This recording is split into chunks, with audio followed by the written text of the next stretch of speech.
gentle, relaxed approach that works really well for visualization. So remember, it doesn't require any great effort. So focus less on the clarity of the image and more on the feeling that it brings to the meditation. And in time, that image will naturally become clearer.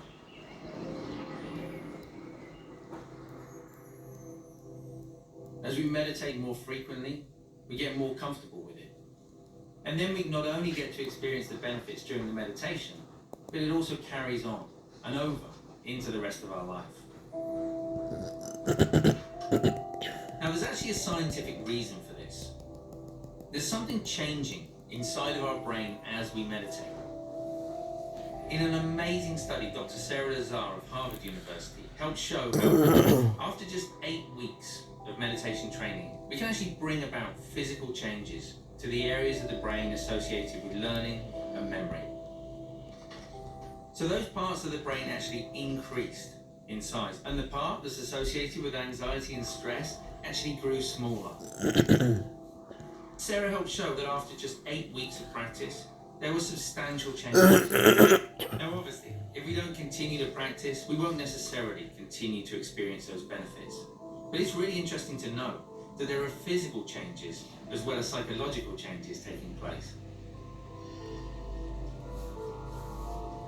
Okay, now it's time to put this all together. I'm going to guide you through a meditation. So as always, just take a moment to make sure that you are comfortable in your surroundings. Maybe decide whether you'd like to do this meditation lying down, sitting up, eyes open, eyes closed, whatever feels most natural and most comfortable to you. So just as you're getting comfortable, just a reminder that your mind is still going to think. Don't be frustrated if thoughts arise. The mind will naturally wander. Our only job is to notice when it wanders and then to gently come back to our object of focus, which today is going to be this image in our mind. The more effort we apply, the less relaxing the exercise feels. So use this as an opportunity to really step back and find a sense of ease in your body and in your mind. What we're looking for is already here. That idea of the blue sky. We don't have to try and change something in the mind. It's simply creating the conditions for the clouds to part. We're going to begin with the eyes open, a nice soft focus, just aware of the space around you. So not staring at one thing, but just seeing everything very softly.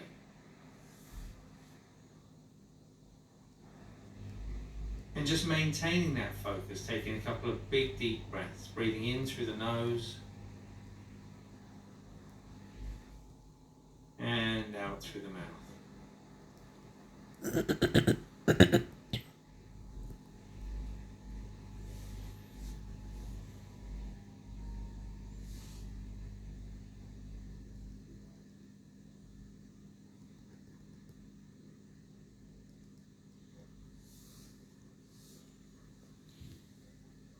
As you breathe in, noticing how the lungs expand, the body filling with air. As you breathe out,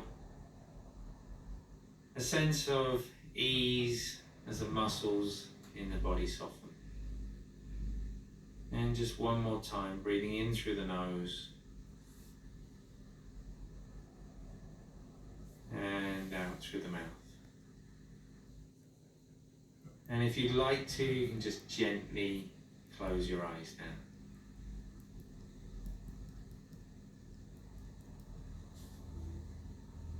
And take a moment just to enjoy that feeling of having stopped, having paused, nothing to do, nowhere to go.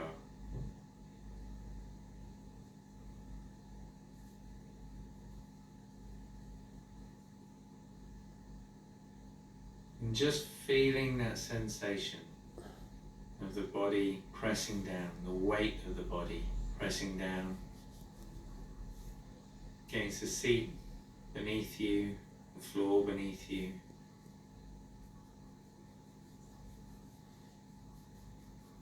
is always just checking in with the body, with the space around you, maybe noticing any sounds around you,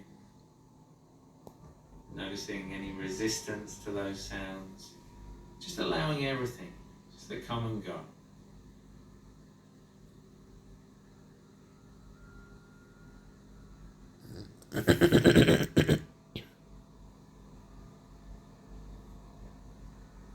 And as you sit there, or as you lie there, just noticing how the body feels today. Perhaps even any areas where you feel that maybe you're holding on to a little bit of tension. Areas that would benefit from letting go.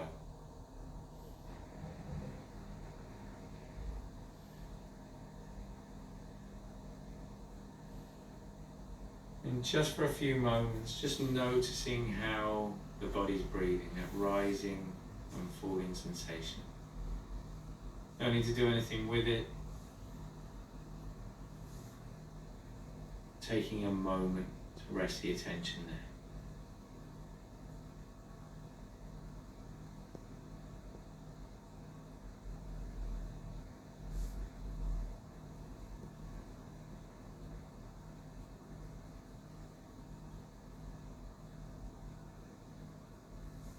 Imagine that above your head is a steady flow of warm sunlight flowing down into the body, all the way down towards the feet and the toes.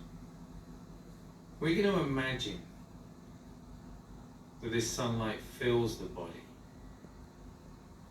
and as it fills the body, it's just going to melt away any discomfort, any tension, just softening the body, softening the mind. So we're going to start down at the toes. So again, imagining that steady sunlight flowing down through the body, filling the toes, the feet, up past the ankles and into the lower half of the legs.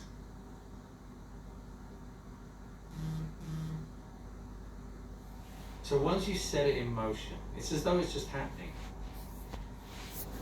Sometimes we're aware of it, sometimes the mind wanders off.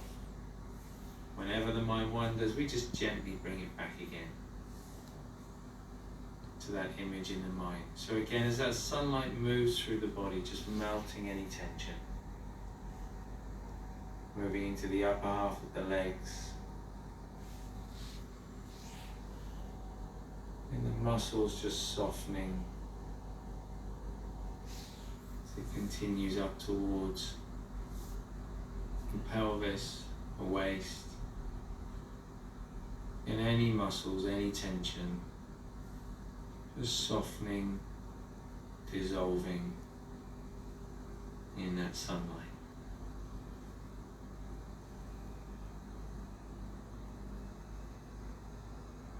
It continues up through the stomach and the lower back. In any tension, just melting away.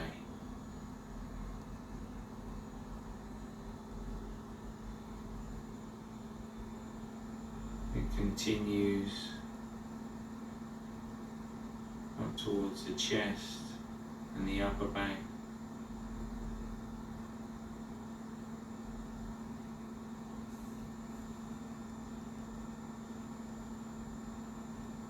Any tension just dissolving in the sunlight.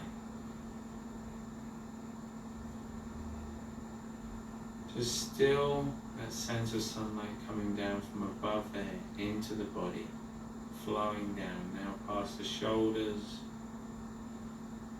down the arms, and towards the hands and the fingers and thumbs.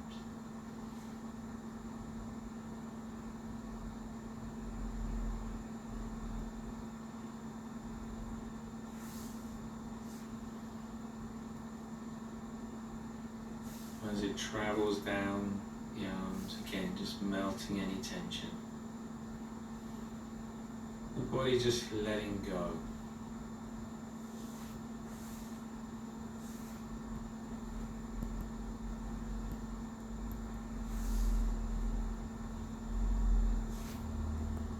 As it continues to flow down, now filling the area of the neck and the throat. Just everything softening into the jaw, the lower jaw, upper jaw, behind the nose, behind the eyes. Any tension just drifting away.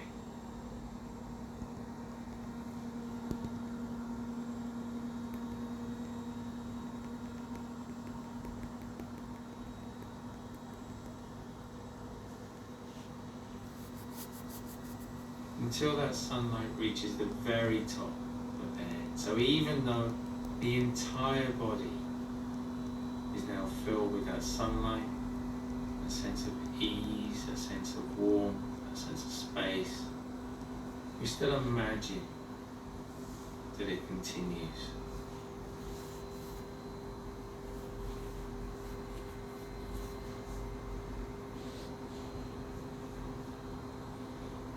And you can let go of the focus on that image, but allow the feeling to remain. As you bring your attention back to the body, back to that feeling of contact, back to the sounds and the space around you.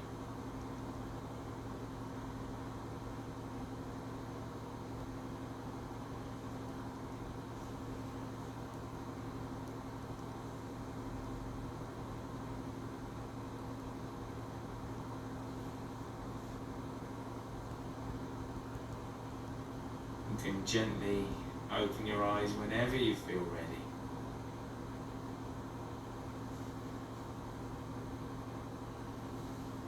But as always, taking a moment to notice how the body feels. To notice how the mind feels, having taken a few minutes out for yourself.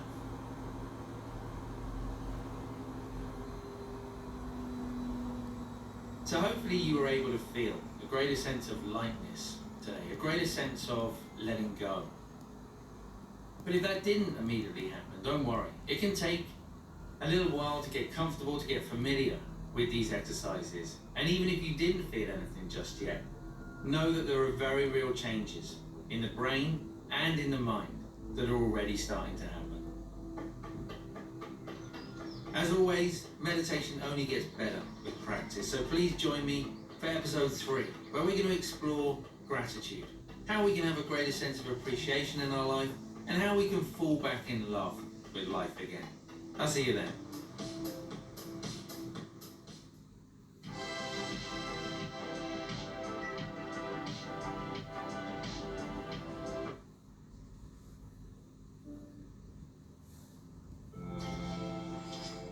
Who or what do you appreciate most in your life right now? So much of our life is spent wanting to be somewhere else, perhaps to be doing something else, or maybe even to be with someone else, that we miss what's going on in this moment right now. There's a lot to think about. Our work, our families, hopes, dreams, fears. We forget that pausing is really a way to appreciate the preciousness of human life. You know, when you directly experience that feeling of what it means to be alive, you feel genuinely grateful, if only for a moment. These are the things that we can so easily take for granted when we're caught up in our everyday life.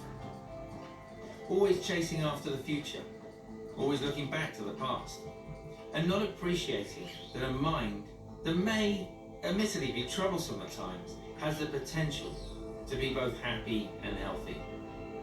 So in this episode, we'll be exploring gratitude and learning through appreciation how to fall in love with life again.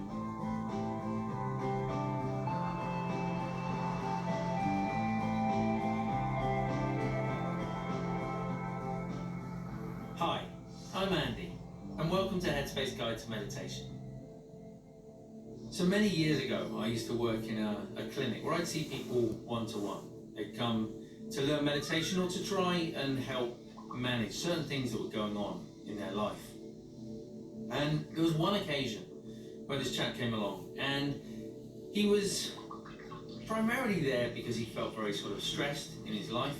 There was a lot going on, he had a very restless mind. And we were doing an exercise, a little bit similar to the one that we're going to do today actually, around appreciation and gratefulness. And going into this exercise, I asked him a question. And that was, who or what do you appreciate most in your life right now? And at the end of the exercise, he looked sort of visibly moved and yet a little uncomfortable.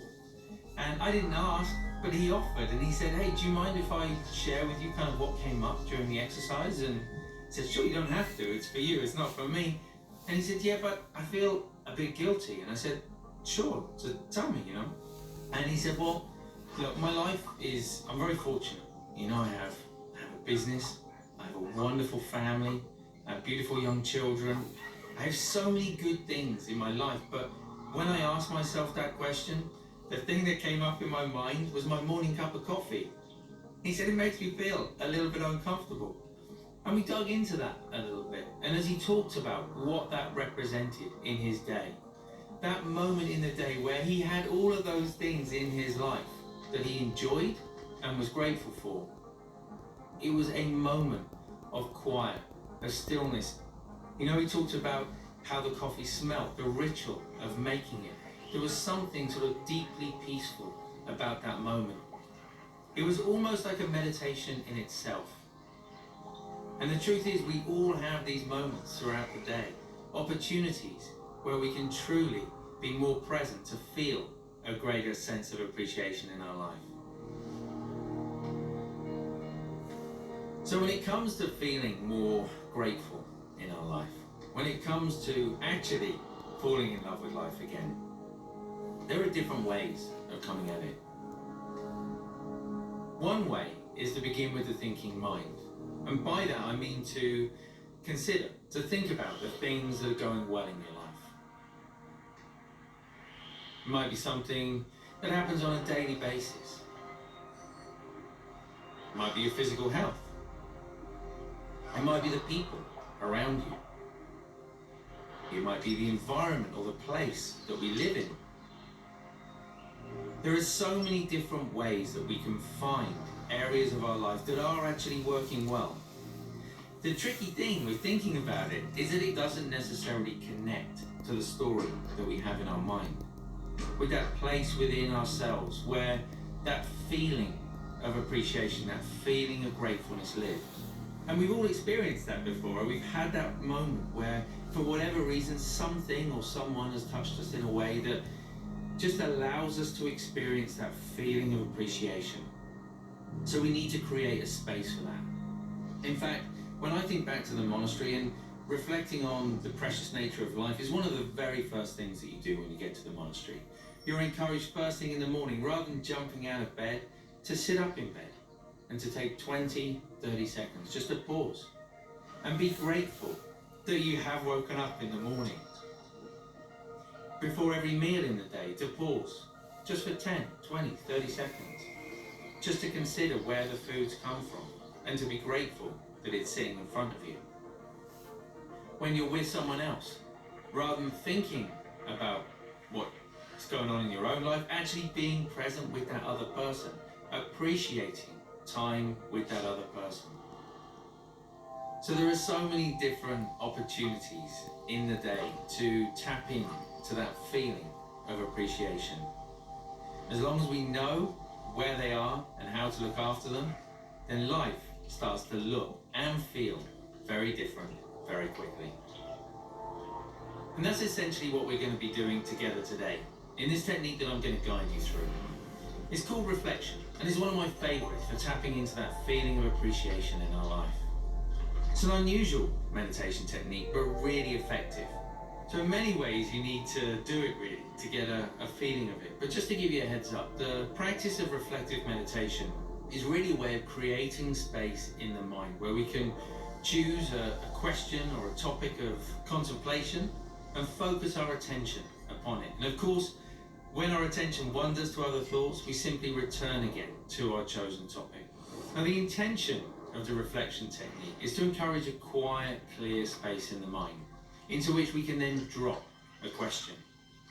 It's not about trying to answer the question. We don't want to be in our usual everyday thinking where we try to solve the problem. Instead, we just want to observe what's happening when we drop that question in. Curious to see what bubbles up to the surface. Whether that's a thought, a feeling, or even a physical sensation. Sometimes the result may seem related to the question. At other times, not at all. That's why it's good to frame the question in the second person and to ask, what do you think, instead of what do I think? When we do this, the exercise becomes less conceptual. The mind's a little more open, naturally curious. And hey, maybe we just sit there and laugh, or cry, or do both. The truth is, it doesn't matter. There's no right or wrong answer. It's about learning to listen to the mind, to be curious, to be interested. To understand that it's about the journey rather than the destination.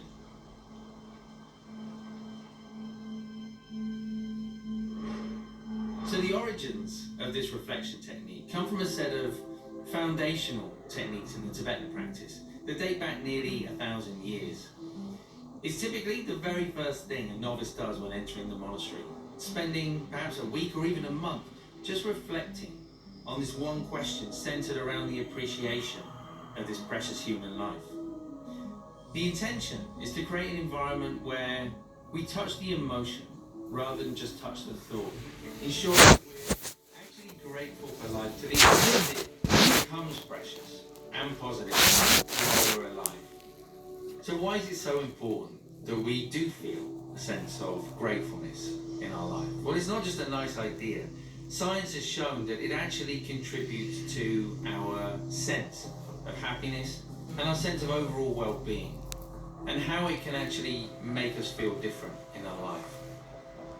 In one particular study, they asked participants at the end of each day just to consider 3 things in their life that they're grateful for. And in writing those things down, in reflecting on those positive things, they've essentially discovered that taking the time to do this on a regular basis not only helps people feel better in the moment, but also allows them to feel happier